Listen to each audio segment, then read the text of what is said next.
Welcome to this episode of Jeff's Journey. No idea what episode we're even on. I would say I'm going to try to make this fast, but got an odd little list of things to cover, interesting things.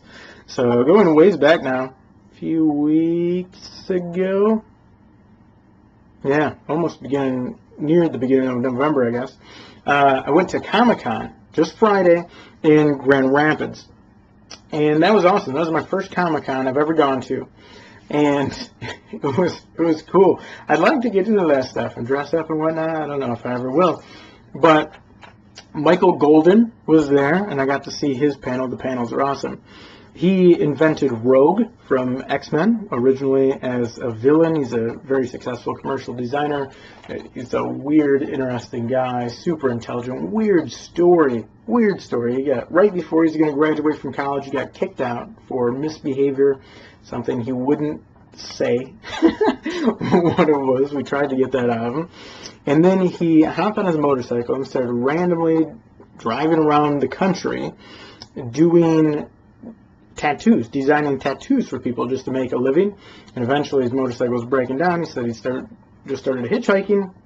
He ended up in California. He started designing things for skateboards and surfboards, stuff like this. Started designing wraps for vans back when, 1960s, 70s, crazy hippie wraps for vans. And then just kept building up. And now he has offices in a bunch of the major cities in the United States and makes a lot of money and stuff. So, weird guy. Afterwards, it got done, and I went up to him. I was like, "Hey, man, thanks a lot." And I still had that Dark Mark temporary tattoo on this arm. Oh, and the Deathly Hallows on this arm. So I went to shake his hand. He saw the Deathly Hallows mark on the wrist, and he was like, "What house are you in?" And I was like, "Ravenclaw." And he was like, "Oh, I'm in Hufflepuff." And the woman next to him was like, "Yeah, Ravenclaw," because she was in Ravenclaw too. And he's like, "I'm in Hufflepuff." And this guy is really cocky, right? So I was like, opening. And I was like, well, someone has to be third best. and it was a blast. I razzed him a little bit about being a Hufflepuff, and then I started the whole which house is everyone in type thing, and I left. And then Christopher Paolini was there, the guy that wrote the Eragon series, which I have not read. But he wrote that when he was a teenager. He started writing that when he was 15, self-published it when he was, the first book when he was 17, was picked up by a major publisher when he was 19, and then spent like the next 5 years, probably next 5 years coming out with the next 3 books, and obviously huge international bestseller. He was a really cool guy, seemed really down to earth, very intelligent. It was amazing the stuff he's failed on since then, because he was highly successful in his late teens, early 20s as a writer. And then he went through and listed all the stuff he's tried to do that didn't work. Screenplays he's written that just didn't work. Stories, fiction stories, novels. He wrote like this epic science fiction trilogy, the whole thing. He said it just didn't work. He just had to throw it away when it was done. It was hundreds of thousands of words. It is quite inspiring and interesting, just all of the times he failed. just after he was successful, after he was highly successful, all of these things he's failed in, which is really kind of cool to hear. It's cool that he shared that.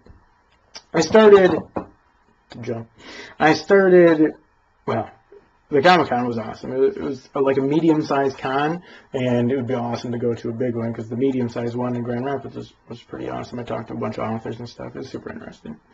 Anyways, I started writing articles, weekly music review articles for Hey Radio, 88.9 Hey Radio, which is out of North Muskegon. It's a local Christian rock station. We're a volunteer organization. I listen to them, and so I sent them an email a couple of months ago now, and was like, "Hey, do you guys have anything that I could help with?" And Bill, the guy that runs it, he messaged me back after a while. I mean, he's a busy guy, and they run it all as volunteers. So he messaged me back a while, and over a series of weeks, we figured out where I could fit in, what I could do. I was like, has to be like part-time from home type thing. And we came up with this writing, because I offered to edit, I think, at one point. It's like, why don't you write? And it's going really well. I think I've written 3 or 4? I think 4 now. 4. So for the last 4 weeks, I've been writing for him, and I've been all over the place. You know, I did a pretty in-depth interpretation, very, you know, strongly religious angle on one. I did a light review of another one. I did a very light review of one. Then I did this really deep intellectual review of one song. So really cool stuff, and Bill seems to be happy with it, and it's quite interesting. Definitely, you know, well, I'm playing with the borders, the boundaries of what that writing should be like, and I kind of like it being a little scattered, but it's interesting. It's definitely interesting. I've had hundreds of people on different sites, like Steemit, that seems to be quite popular. I've gotten a couple hundred people liking several of those articles, so kind of cool. I have been messaging with Tatiana Schnell. I think that's how you say her name, Tatiana Schnell. I probably don't say it correctly.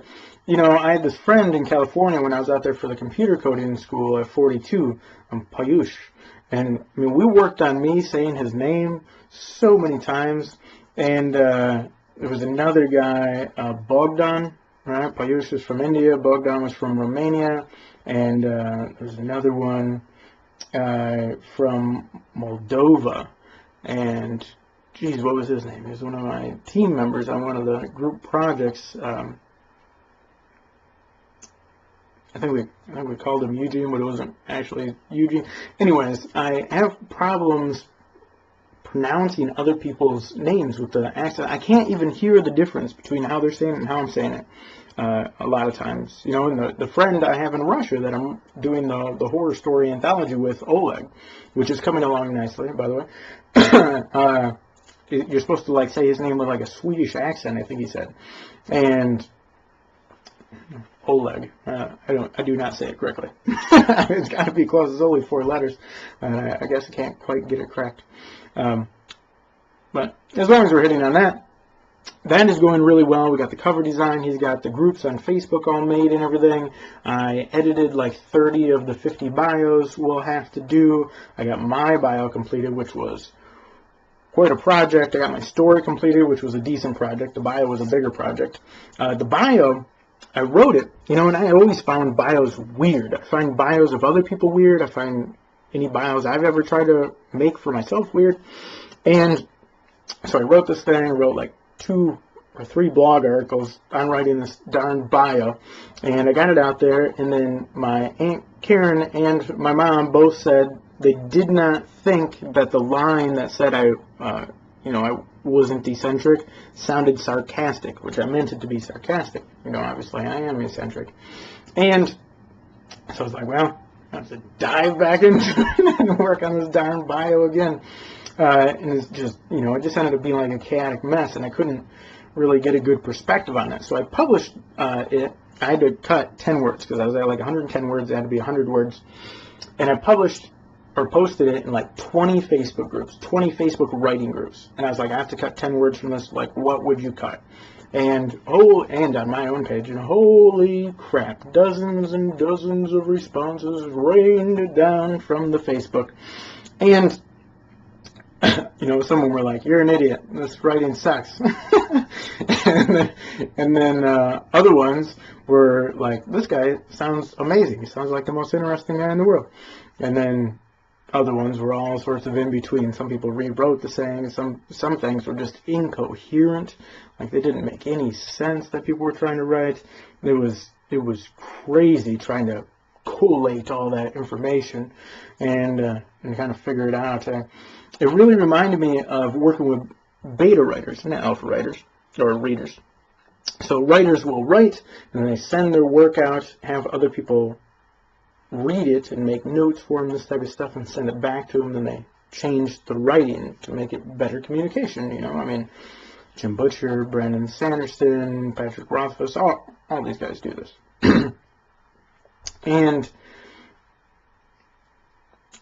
that process, has got to be crazy, because that process just with my bio was crazy. Now, I think I could find that if you had like 3 to 5 people maybe that you send it out to, something like that, it'd be cool. And then you're really limiting the information and deciding who you were getting information from. Because a lot of these people, they give me feedback, and I'd be like, it's like, horrible feedback, like, I don't want to make that change at all. And, especially people that were just trolling and calling it bad. And so, but you want some of that feedback, you want some of the correction. So that would be such an interesting process. It was a good taste of that process, let's say. Anyways, back to Tatiana Schnell. She is a researcher, probably the best researcher in the world, at least that I know of, in existential psychology currently, and is kind of working off a lot of Viktor Frankl stuff from logotherapy, which is all about meaning in life. Super interesting. And I emailed her based on, I read a bunch of her research articles, and then emailed her, and she sent me a bunch of information, which is so cool. And, it's interesting. I've had messages with famous people and rich people and academics and stuff online, and a lot of people won't respond. Maybe most of the people won't respond, but some of them will. Victor Antonio has a television show now on Spike TV, and I talked with him about business stuff through Facebook, and James Altucher is fairly well known, and I've messaged with him on Facebook, and Grant Cardone, I've sent emails back and forth with him a couple of times. And a lot of times they'll drop it at some points. I had Tom Venuto, which is a big health guy. Before he got books in Barnes & Noble, I emailed him back and forth quite a number of times. And then as soon as his books were in Barnes & Noble, he would never respond to anything again. So it's very interesting. But academics a lot of times definitely will, because they don't get very many people that are like, hey, I read your research papers, and I find them super interesting, but I can't find this one anywhere. Could you send me that research paper? And they're like, yeah. Someone just like from the general public is reading my research papers. I'd love to send you stuff. So that's kind of cool. I went and saw Crimes of Grindelwald the day it came out, like the first showing, 6 p.m. on Thursday, and I really liked it. I know that the reviews are coming back mixed, because I have a friend, Joel, that I was talking to about this, and he sees like plot holes coming in the future, but I have faith that J.K. Rowling is a great plotter, right? That's her skill. Basically in writing, I think there's really you could say there's two skills. There's plotting, which is the overall narrative, and then there's making a scene, right? And the scenes have to add up to the plot, but if you have no plot, then great scenes aren't that great. So she is great at plotting. She spent 5 years plotting Harry Potter before she started writing Harry Potter. And the plotting of Harry Potter is just tremendous. So I have faith, since she is actually one of the writers of Fantastic Beasts and Where to Find Them, which is going to be 5 movies in the end, that the plotting is going to be solid. So I have no fears there. And then I just loved Johnny Depp in it. Grindelwald was awesome. He did not train like the other people for using his wand. They all took fencing lessons, so they looked like they're fencing when he used it. He took orchestra conducting lessons, so he looks different. I mean, everything from that to like this promoting of the greater good, right? Sacrificing people for the greater good and stuff. I loved his character. Super good. And when Aunt Karen Yerington and I went to the zoo, John Ball Zoo, because they were having a Harry Potter day. And, it was a lot of kid stuff, but it was fun. We went there, and at one point, it was snowing, and so a bunch of the animals were out. Like, the tigers were really active, and the lions were out, and the bears were out, and it was really cool just from the animal perspective. And then the Harry Potter stuff was interesting. And at one point, you could write a letter to your favorite witch or wizard, or character, and they would like seal it with whatever, and then put it in the owlery, and it was cool. It was designed for kids, and so we did it. And I wrote a letter to Grindelwald, which is cool because I still had those tattoos. So I had the Deathly Hallows tattoo, and I had the Mors Mordred tattoo, and I was writing a letter to Grindelwald, and the woman that was running that little part, that table, that activity, thought it was hilarious because I told her that I was writing to Grindelwald, which was cool.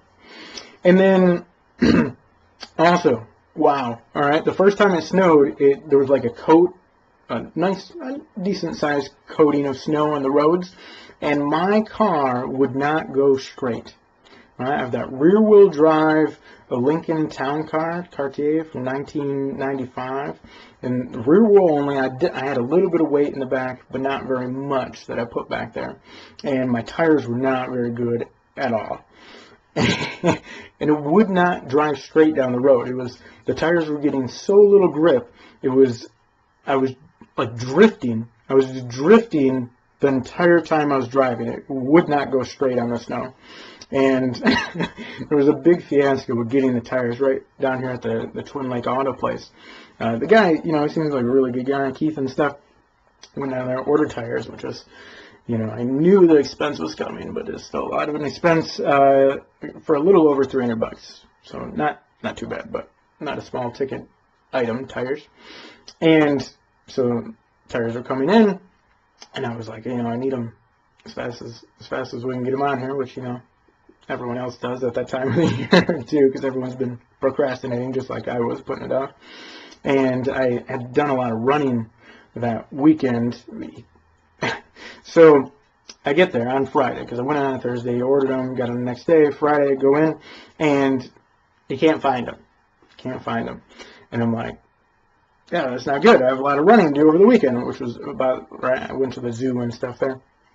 And was like, well, hey, things happen. Let's do it Monday then. Order them. We'll get them in. We'll do it Monday. And so we're going through the ordering process again. So we're going over questions about tread and size and stuff again. And I'm like, all right, well, so the difference between these two types of tread was like 317 versus 375, something like that. And I was like, are they good? And he's like, they're decent. It's not quite as aggressive maybe, but it's pretty close. And I was like, I can't really see it very well in the picture. And he walks outside into his thing. I walk out there with him into the bays, and he points out some tires. And he's like, the tread would be these. It would be like this tread right here. So we walk back in. We get them ordered. I go back in on Monday. Actually, I drove to Myers to pick up some food, and he calls me at Myers, and he's like, dude, I don't know what I was thinking. Those tires that I pointed out the tread on, those are your tires. It's just like when he couldn't find my tires, and then we pointed them out for buying new tires to come in on Monday. So we just used those on Monday is what we did. It was quite interesting, quite funny. Worked out fine. And then the snow melted and the roads were clear on Saturday and Sunday, so the weekend driving worked out fine too. My diet has been chaotic. So when I went to Colorado, I decided not to take my book, right? Which is where are we here? My book where I record. I have a couple of these books that I've filled in now, where I record everything I eat, how I feel in between each time. And so that has worked really good, and you can catch patterns in there that you can't catch other ways because there's delays, right? And what's actually causing what. That's why I know I need to take iodine, because I cycle down and off it a bunch of times, and it's like a couple-day delay, and then I start feeling bad. Well, when I went to Colorado, I'm like, I'm just not going to keep track of it. Like, I've got it, I know the stuff, everything's functioning good. I don't want to carry this thing on the plane and just fly around with it.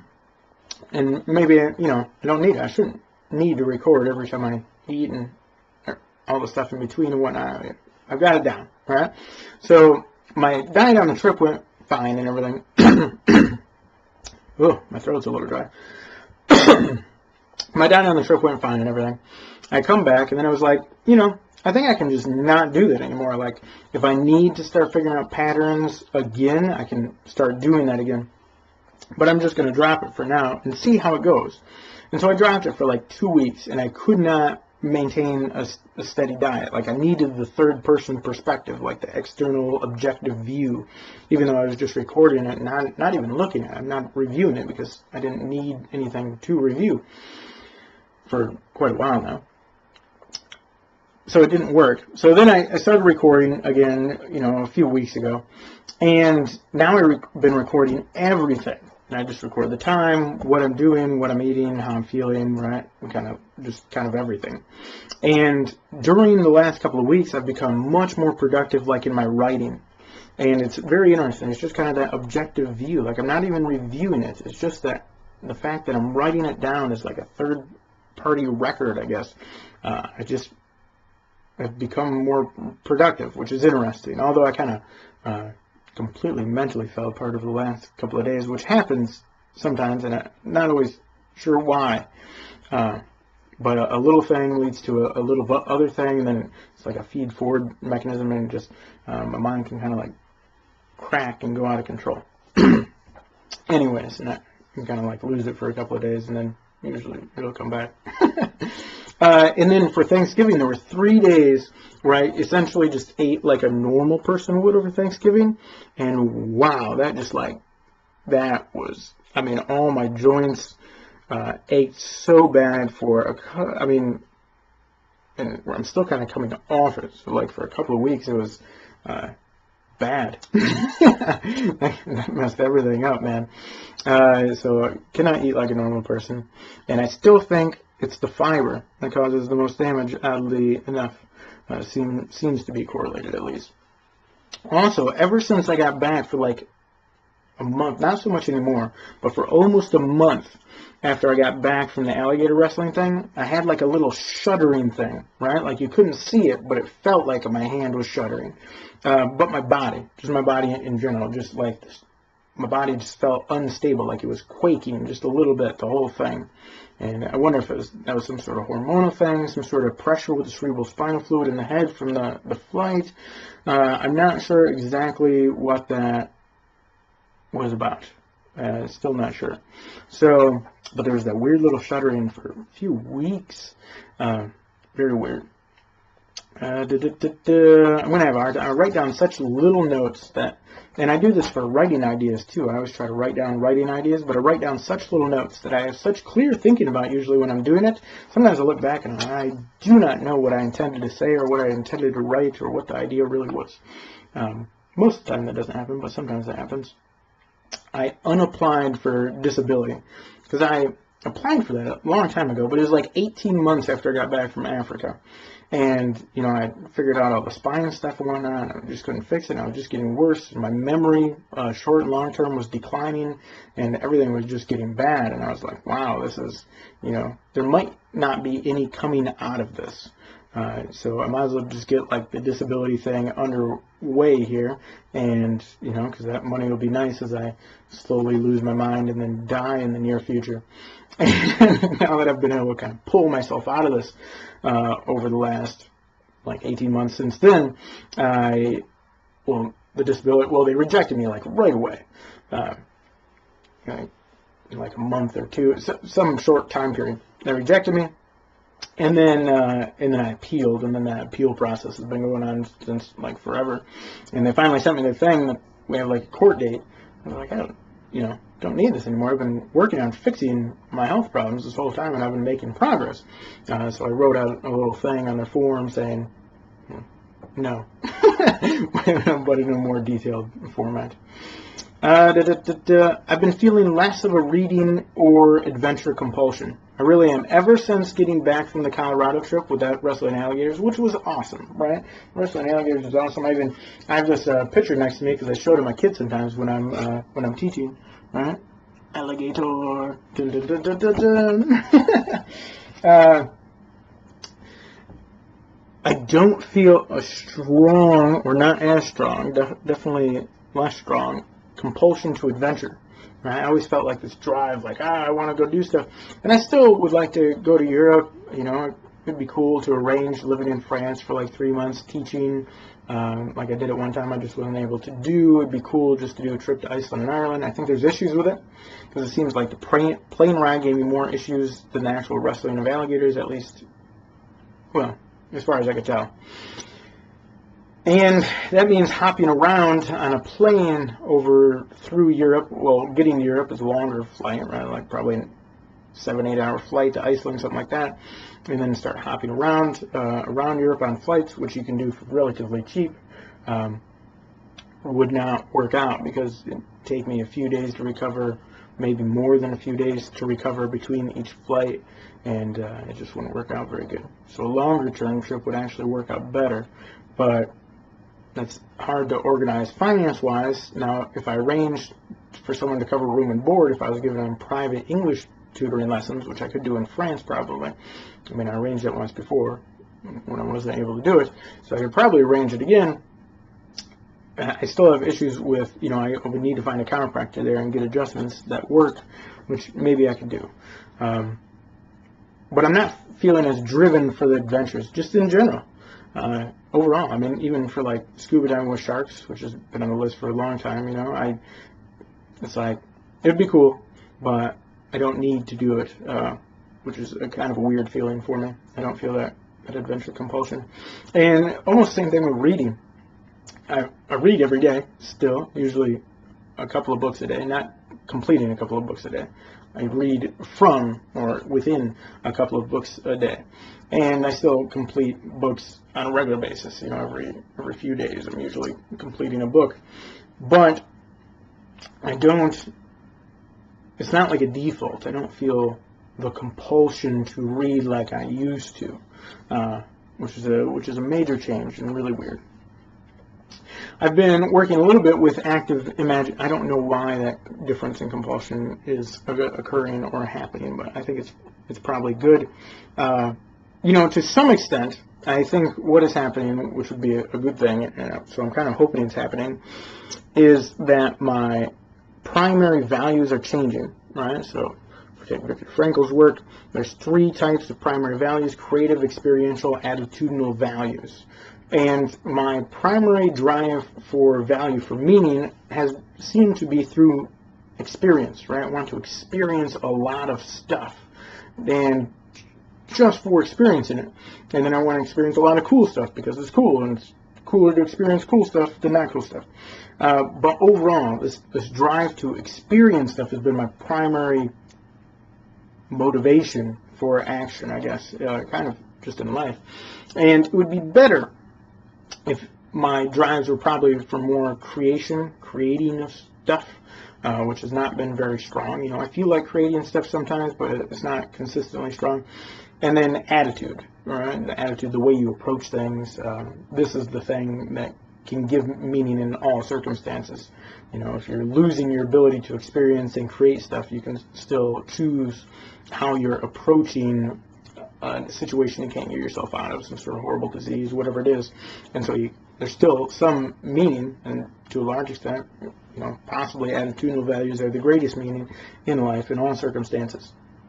So that's interesting that maybe my primary value structure is changing. At least that's kind of what I'm thinking.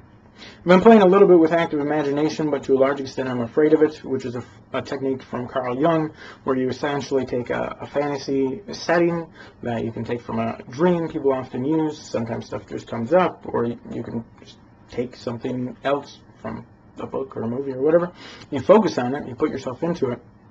And just like dreams, right? The reason we dream is we're trying to work out problems, essentially. Your mind's trying to work out problems, filter, collate, organize information, and work out problems. And you're doing that with active imagination too, but it's a little more conscious, right? So you're trying to integrate the unconscious into the conscious, essentially. And you start watching it. You just watch that setting, and that setting will start to move. It becomes dynamic. It becomes active. And then you start trying to act in that environment to solve whatever problem it is. And I wrote an article on my blog about this and various ones I've done. You know, there's like a landscape of pyramids in a desert, and there's a lot of problems to solve there, and which one you're going to climb, and, you know, picking one. That's my biggest problem in life, obviously. And then which one you're going to climb and how you're going to climb it, and going through a labyrinth is another one, which I'm stuck at right at the beginning. Very interesting stuff, and I haven't done it as much as I should, and that might be part of the issue over the last few days of kind of breaking down mentally. Parker was one of my students. He took the last couple of months off, and just for kind of like a break from so much schooling. He's 9 now. He's in the 3rd grade, and he came back, and it was cool because he said when he went back to school, he was more advanced in math, in English, than he was in Chinese, and he knew how to do math that his fellow students did not know how to do. So, you know, I think he likes kind of being a little ahead of his classmates. So we're still working on math, or we're working on math again, which is cool. I mean, it's it's super interesting because he's motivated for it, which is really cool. So we went over perimeters and areas. They're doing geometry stuff. Went over perimeters and areas of squares and rectangles, which is all they're doing, right? And he already knew how to do that. I already taught him how to do that. And then we went over perimeters and areas of triangles, which is pretty cool, right? So equilateral or right-angled triangles. And he knows the Pythagorean theorem. He has trouble with some of the terminology, like Pythagorean theorem, because we don't use it that much, or hypotenuse, but he knows how to do it, right? A squared plus b squared equals c squared. He can do that, and he just knows 3, 4, 5, but he can also figure out the math for the other more complex, detailed ones, which is really cool. And he can figure out the area, right? Like half base times height, which is cool. You just take, we just take a right angle triangle and you put another one on the other side to make a rectangle or a square. It's pretty obvious. It's just base times height divided in half. So that's the best way to explain that one. And so he's really happy with all that. And then we had started working on circles before, but he was having trouble with them. One, he's having trouble with the terminology, because then, right, it's not perimeter anymore, it's circumference, and just stuff like that. And then there's radius and diameter. But this last session, we basically got it down. I do an hour every Monday with him. And he is doing solid at it. We still, he likes to use C instead of circumference, D instead of diameter, but really solid. His mom told him to start taking more notes, which is kind of funny. And I can give him a circle with a radius, and he can figure out the circumference and the area. I can give him a semicircle, a half circle, and he can figure out the perimeter of that, including the one flat side, because he just figure out half the circumference, right? I'm assuming it's a half circle. I'm not giving him anything harder than that. But just figure out the circumference, cut it in half, and then add in, twice the radius of the one side. And he's got that all down. And then what I do is, as we're figuring all this out, I draw, we started this quite a while ago. I draw crazy shapes, all right? But in crazy shapes, I mean castles. I essentially draw castles. And this last time I drew a tower, right, with a roof, with a pointed roof, so the roof's a triangle, right? So the tower is a rectangle, and then the roof is a triangle, equilateral triangle with an overhang, and then I put a circle window in it, and then I put a little door. But he was like, eliminate the circle window, let's put a circle on top of the triangle, which is pretty crazy. I don't know what it is. It's some sort of crazy weather ball or something like that.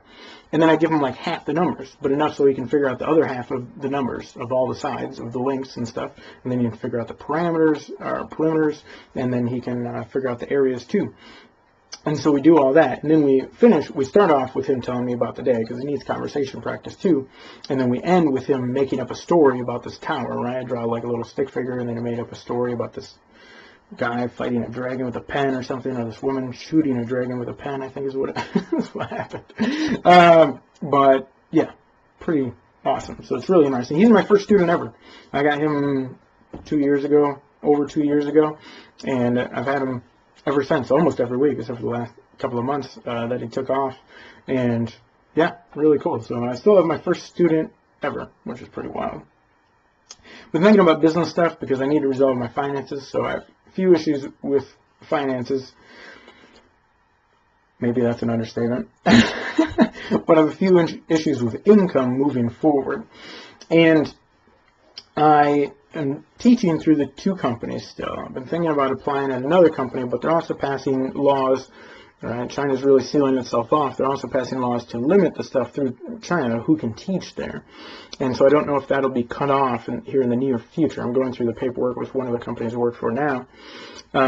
So I might need to switch to something else just in the short term, which I might do like a online customer service type position, which is piece rate based on how many issues resolved. We'll see how that goes. But in a longer term way, that type of stuff just isn't going to work. And I've been thinking about either doing some sort of humanizing of test prep, which I think would be very cool. When I was doing the Miller's Analogy Test training stuff, when I was for IQ, the IQ stuff I was doing, it's horrible. You know, you spend like a couple $100 buying these test books, and then every morning I would practice doing these tests, and it was just monotonous, horrible, boringness. And you can read the answers, but you've got no one to explain the answers, and it was not fun. All right, and then, but they have these with the IELTS and the TOEFL, so as English tests, foreign English tests, and then they have them in all these graduate school tests. There's all sorts of tests, right? The world is made out of tests because we want to check for competence. That makes sense. But what ends up happening is the people that pass the test, get a license, whatever, what they want to do is limit the amount of people that can compete with them, right? So if you have a doctor's license, you don't want anyone else to be a doctor, because then they're competing with you. If you can get a government monopoly, right, like a license, then what happens is no one else can compete with you, right, by threat of the government. So once you get in, you don't want anyone else in, which makes this natural corruption. It's this natural corruption cycle where they keep making it harder and harder to do. So the world keeps being made out of more and more tests. All right, that's that's just how it works naturally. And I mean, it's unfortunate. There's a lot of unfortunate things in the world. There are some states where it costs thousands of dollars and hundreds of hours of training to be licensed to be a hairdresser. And, it's just insane. It's just insane levels of corruption. But hey, it happens. And these tests aren't going away. And they suck. I mean, the tests are not fun to study for, but, no one wants to do them, but you just have to do them to be done with them. You could humanize that, I think.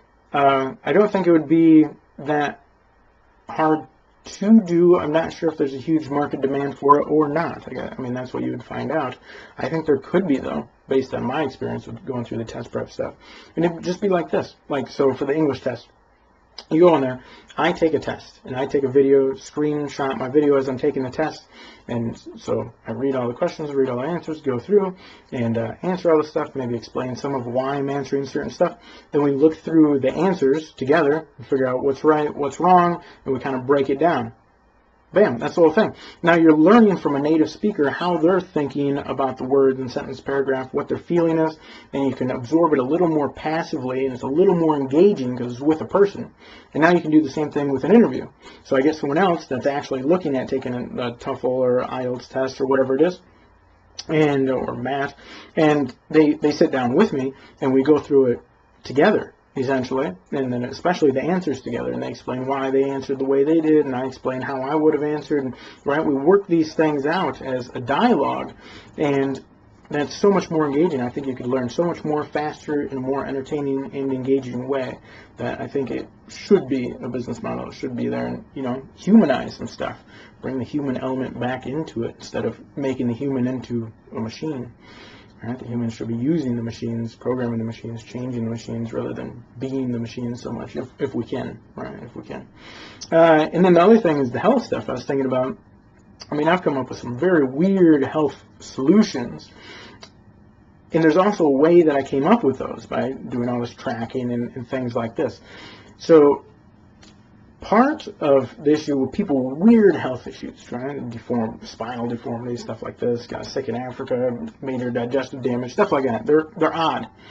And sometimes if someone is promoting a thing for people, right, this thing works, then it works for a lot of people, right? Let's say it works for 80% of the people. Well, there's 20% that it doesn't work for. So they have to go try another thing. And they try that, and maybe a certain percent that works for. But a certain percent it doesn't work for, and they try another thing, and just eventually it's like you're trying a bunch of stuff and nothing really works. What you have to do is design your own thing, right? And there's a way you can do that by tracking stuff and doing experiments essentially, but that's hard to do. And then it's hard to stay on it unless you have a third-party thing. Sam Ovens, which is a business guy I really like, and wish I was like him, but I am not at all. He has a full-time live-in personal trainer that designs his diet, designs his exercise regimen. They go over his sleep schedule and everything. And he even has a document where he records all this stuff, and then Rhett, which is his personal live-in trainer, then audits it and just says, we did this day. He finds, I mean, he is a conscientious guy. I'm not conscientious, right? I'm just not orderly. I don't naturally have that tendency. He is, and he still has. He needs that third party, objective party in there doing it. So it'd be the same thing with a coaching thing. You'd make it, what I would call high price, but what a lot of people would probably call medium price, like a couple $100 a month, do an hour a week, and record a bunch of stuff, go over how to do the recording and how to do the experiments and what experiments might be good to do. But you're basically offering medical advice, which is illegal, right? We actually talked about that before with the licensing and whatnot. And so you'd have to set up with like a private medical membership, private health membership type thing to protect yourself, which I have a friend, his name is Jeff, oddly enough, Kamke, and I messaged him about how he did that. So that's another idea I had, and those are probably my two best business ideas that I think would be the most engaging right now, other than like writing activities, stuff like that. Which the writing is going all right. I'm generating a lot of ideas. I've been putting out a lot of articles, you know, for over a week now. I've probably put out 1 to 2 articles almost every day, except for yesterday. These last couple of days is kind of falling apart mentally, culminating in yesterday, which was just like a complete mental breakdown. But seem to be more back on track mentally today, oddly enough. That's a vicious cycle too, because like if you eat something a little bad, that throws your mind off a little bit, and then your mind's a little thrown off, so then you also do something a little bad, which throws your sleep off, which throws your mind off more, which, right, all these things filter into each other, and there's nothing you can do that's unhealthy that doesn't also make it bad for your brain. Your brain functions worse for every unhealthy thing you do, so because the brain's an organ, so your mind functions worse. So it's very interesting. I have found that I sleep I feel way better when I take naps, but I have a hard time justifying a nap every day, which is interesting.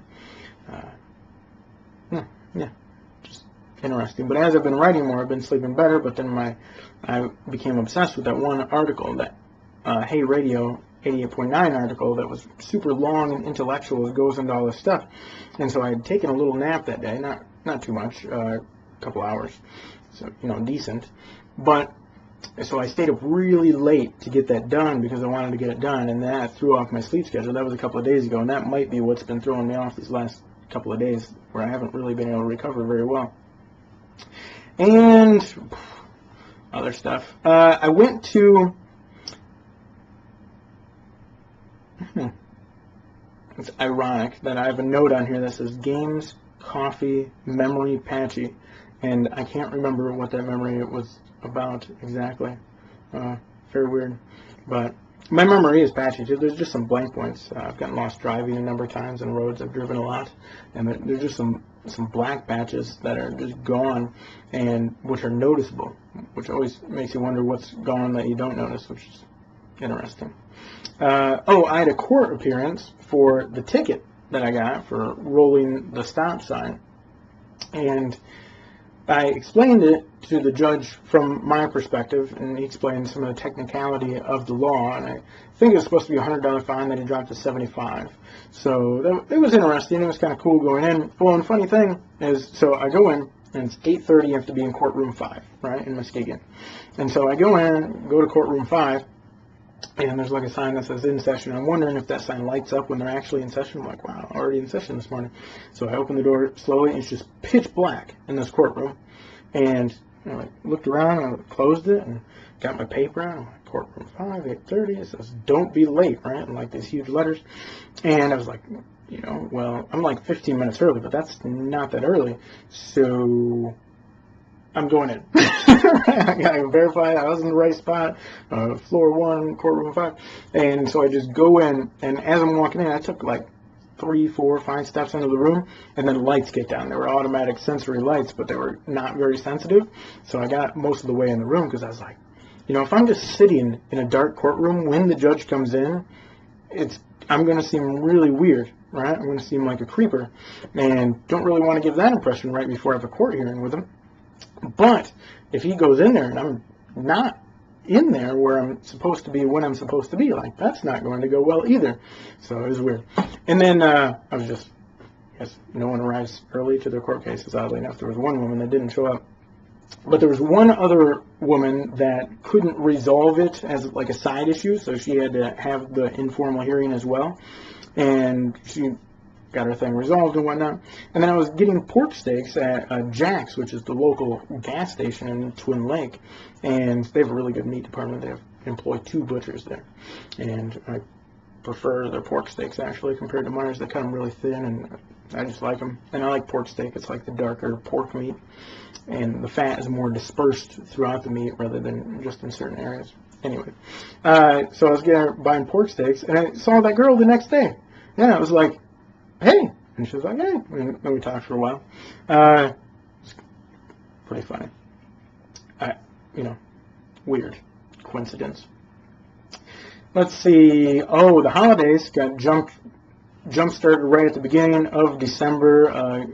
Karen, my dad's sister, came over, and then Kristen and the two kids came over, and Mom was here, and I was here, and we all made gingerbread houses.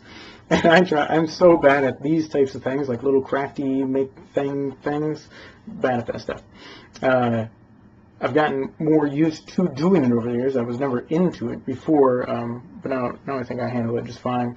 And I made a little replica of like a medieval fort out of graham crackers and tons of frosting, and it held up too. It's still holding up out there, which is quite funny, quite interesting. And then just a little after that was Kristen's birthday, where a bunch of people came over. Dad came over and stuff. Well, I guess just family, but nevertheless, that was fun. Got to talk a bunch, and it was quite interesting. The Horrors Without Borders project is going good. I guess I mentioned that before, but I had a note on here for it. Making good headway, good progress on that.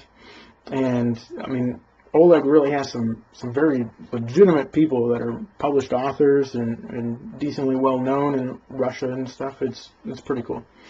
And then I went to try out a role-playing game, because I've thought about checking out role-playing games for a number of years, and I just haven't done it. I'm not involved with Toastmasters anymore. I'll probably stop by there again just randomly, relatively soon. But I don't go on a weekly basis. And I was like, well, instead of doing that this week, I'm going to go check out a role-playing game. There's a place that does it in Whitehall, or Montague, actually. And I went up there, I stopped in, and he's like, hey, we got games at this time, and this time. Why don't you just stop in and just view and just, see what you think. So on Sunday, I went over there after I did my reading tutoring session. And I went over there and hung out from like 2 to 6 or whatever it was. And it was really cool. It was a lot of fun. It's 17th century pirates with a light fantasy system. So magic is common, but magic is not overly powerful. And it was pretty awesome. I could see myself getting really into the role-playing stuff, but I can't see myself doing, a minimum of 4 hours a week in the role-playing stuff. I just can't seem to justify the time to myself. I wish I'd gotten into it years ago, though, because it seems like a blast. A lot of fun. The people were really fun. I fit in very well there. Just fine. Nerdy fantasy stuff, works out very good for me. And then I've been really trying to put together, I've written a bunch of interesting stuff, and I had a lot of interesting conversations of late on Jeff's Razor, which is economic theory I kind of developed over the last few years about the overall peace and prosperity of society being directly proportional to the voluntary to involuntary exchange ratio. And got some interesting feedback and conversations with friends and stuff on that. And then I've been developing theoconceptualism, which is my own take on religion and theology, and had some interesting discussions about that. So a lot of interesting stuff there. And I find that I'm able to work out how to articulate things, and then my own clarity of thought, so like my own self-articulation of what these things are when I'm writing, which is very cool. It's a good way to clarify stuff. I've also been trying to work out motivation and what I'm doing and that type of stuff. And, it's crazy. I did a bunch of personality tests in my teens, and they predicted a bunch of things, and I completely ignored them. I'm like, those personality tests don't seem very good. And as it turns out, they were all ended up being very accurate, very eerily true. It's not like fortune telling. It's patterns of behavior that they were able to discern before I realized them and before I wanted to admit them. Because my personality is not designed for success. My personality is highly designed for being an underachiever. My conscientiousness scores are 0 in orderliness and in industriousness. And so basically, if you're really low in conscientiousness like that, you're naturally an underachiever. And then my openness scores are very high, right? Like 97th percentile. So if you're also high in openness, it makes you even more likely to be an underachiever, because your conscientiousness is so low, which means you can't focus on something and get it done. Your openness is really high, which means you're interested in everything, so it dilutes your focus and ability to focus, especially over time, even more. And then if your neuroticism is high, which mine is high, it's like in the high 80s, even more likely that you'll be an underachiever, because you're worried about stuff and fearful, and so then you're hesitant about making different moves and whatnot. And I'm all those things. I fit I'm like a perfect description of the personality that you would want to be an underachiever. Why would personalities be generated that are designed to be underachievers? It's just chalk it up to a variation. I don't see how it would be beneficial in this combination of a personality, at least. I'm still in trouble with it. I can't seem to actually resolve it. My activity is sporadic, and I've, no matter what system I look into, use, implement, doesn't seem to fix it. Well, I guess you can't fix your base personality. You have to work within it, and I can't figure out how to get what most people would call generally accepted success and work within my personality. My normal conscious state, my natural conscious state, does not correlate with that. It just doesn't work.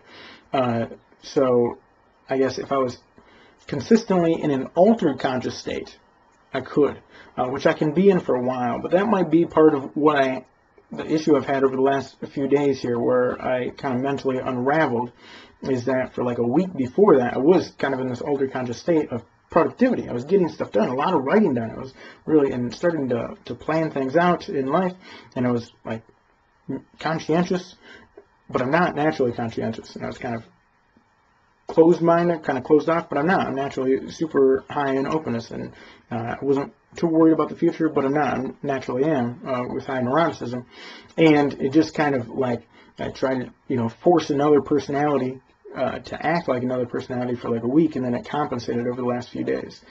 So I don't know how to adjust for that well or properly yet. Still working on it. Maybe eventually I'll solve that problem, or maybe I'll die before I solve that problem. I don't know. Maybe it's not a solvable problem completely. I went online in some groups where people would know these different personality markers and whatnot, and asked if anyone had been successful with similar personality traits, and I could find no one that had been successful with similar personality traits. I found one guy that had low conscientiousness scores, not as low as mine, 0th percentile. You can't get lower than that, but he had pretty darn low conscientiousness. I think like 15th percentile, something like that, and he was successful. He said he had plenty of money, and he didn't work anymore, and he just lives on a ranch out west. And he said the only way he was able to do it is he was part of a startup, a tech startup, and he must have more agreeableness than me. I think is probably because I have low agreeableness too. He was able to just do what his boss said, and then because he was part of the startup, he had part of the stock and stuff, had a high salary, and then was able, after the company became big, he just happened to be part of a successful company, able to cash out and had a lot of money. And then went and lived on this farm or ranch that he bought. So I mean, that's that's an unusual circumstance. I don't know if that would work for me. I don't see how I can make that one work necessarily, potentially. But the best thing to make it work would be to be high in conscientiousness so you get the stuff done. So it's interesting. And I've come up with a number of other interesting ideas and projects, kind of all over the place. I'm not sure, if I'll get any of them done, much less if they'll be successful in whatever parameters we would judge that within. But interesting problem. It's definitely an interesting problem to deal with. So anyways, that's all of my existential brooding, I guess, to end with. Not super exciting, but there were a lot of exciting stuff in there, man. Comic-Con, Ready for Hate Radio was kind of cool. Different conversations, little events and stuff. So much stuff. My life is, that only covers a fraction of what I actually did over the last however long it's been since I shot this last video. Life is such a crazy endeavor.